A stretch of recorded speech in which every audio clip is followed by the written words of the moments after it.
The extreme flash floods in Texas have claimed at least 119 lives. That begs the question, could it happen here?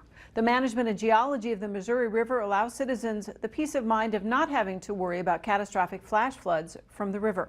Michael Anhalt explains. Michael? Yeah, Monica, the Missouri River has flooded in the past. Many remember the flood of 2011, but the structure of the river and the Garrison Dam play a crucial role in keeping everyone safe most of the time. 70 miles north of Bismarck, the Garrison Dam controls water flow and levels for a significant portion of the Missouri River.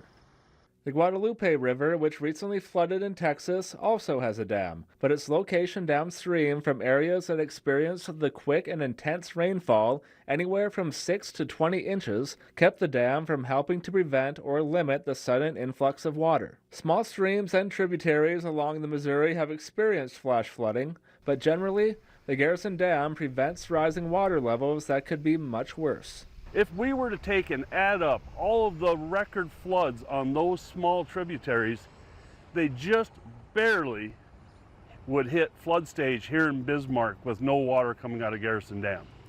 The rain came down so fast in Texas that the soil couldn't absorb it.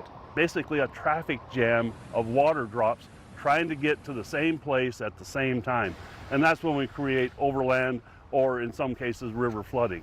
While that could happen here, the bluffs along the Missouri River Valley also help keep residents safe.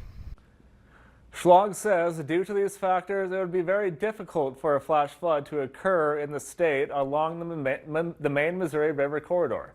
The flood of 2011 was caused by record snowfall in the Rockies combined with heavy spring rains, a much different scenario than the one in Texas. All right, well, thanks a lot, Michael.